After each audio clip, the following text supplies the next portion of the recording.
Pinakawalan na nga ng Magnolia ang defensive forward nilang si Jackson Corpus sa free agency at kinuha naman nila ang rookie guard na si Peter Alfaro sa rookie free agency.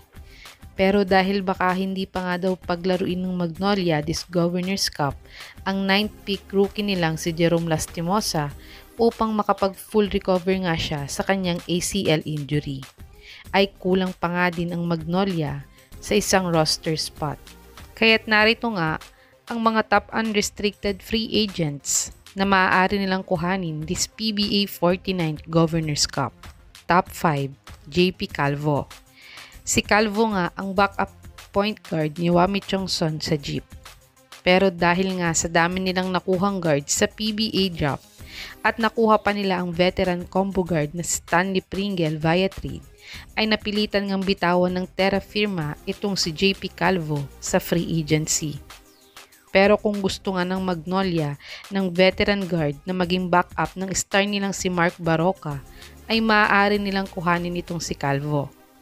Si Calvo ay nag-average ng 2.5 points, 1.4 rebounds, 1.5 assists, 0.9 steals, 17% 3-point shooter, at 85% free throw shooter sa last PBA 48 Philippine Cup.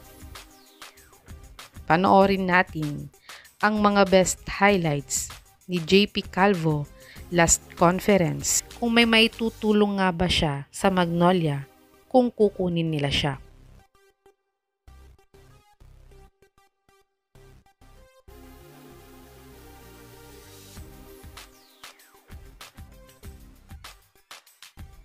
Top 4, Matt Ganuelas Rosser. Hindi nga tinanggap ni Rosser ang extension contract ng TNT this PBA 49th season. Wala namang dahilan na sinabi ang TNT management o si MGR kung bakit nga ba hindi niya tinanggap ang extension contract na ino-offer sa kanya. Sayang nga itong si MGR dahil isa nga siyang point forward at talagang maaasahan sa depensa. Kaya't kung ma-o-offeran siguro ng mas mataas na kontrata ng Magnolia itong si Rosser, ay maaari nila siyang kunin ngayong conference.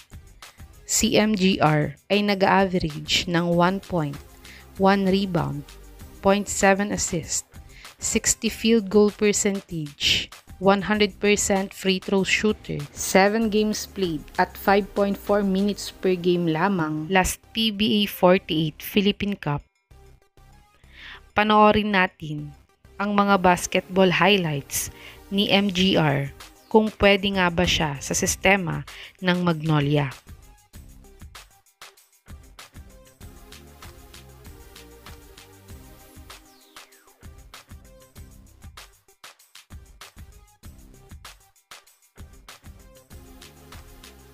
Top 3, Mike Di Gregorio.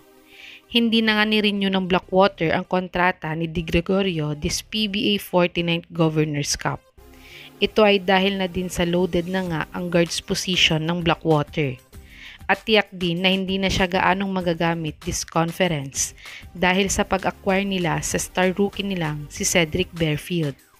Pero sayang nga itong si Di Gregorio dahil veterano na siya at may shooting din siya.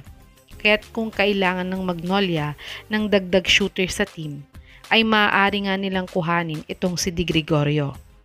Si Di Gregorio ay nag-average ng 6 points, 1.5 rebounds, 0.5 assist, 67% 3-point shooter, 100% free throw shooter, 2 games played at 9.9 minutes per game last PBA 48 Philippine Cup. Panoorin natin ang mga best highlights ni Mike Di Gregorio last conference kung may maitutulong nga ba siya sa Magnolia kung kukunin nila siya.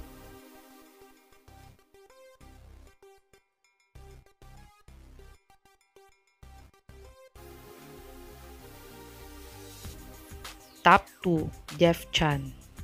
Si Negros Sniper nga ay pinakawalan na ng Northport sa free agency.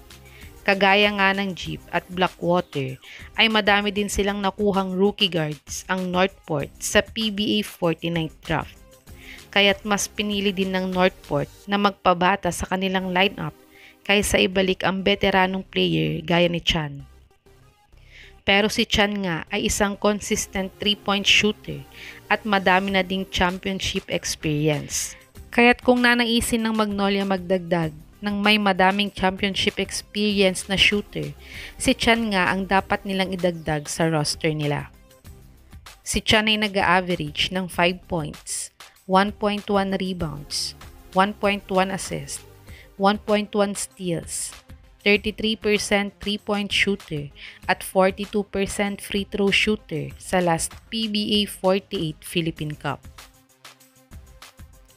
Panoorin natin ang mga best highlights ni Negros sa Sniper last conference kung may maitutulong nga ba siya sa Magnolia kung kukunin nila siya.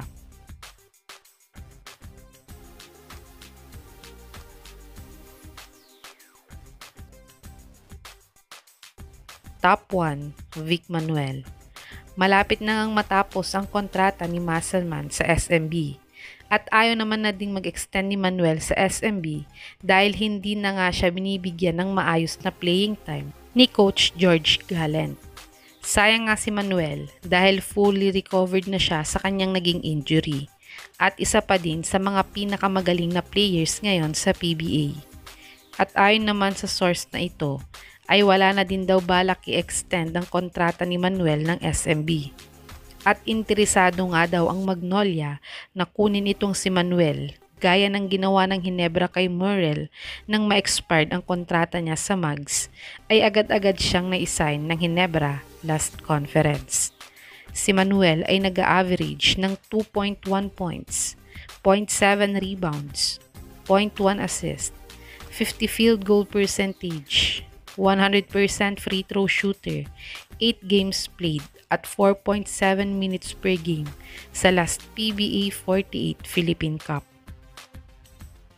Panoorin natin ang mga basketball highlights ni Vic Manuel kung pwede nga ba siya sa sistema ng Magnolia.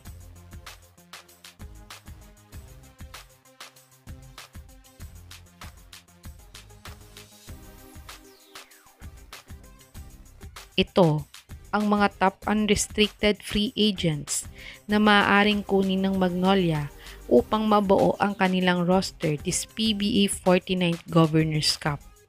Kayo mga kababos, sino sa mga free agents na ito ang nababagay na kunin ng Magnolia upang matulungan sila this conference? I-comment nyo na po yan sa baba.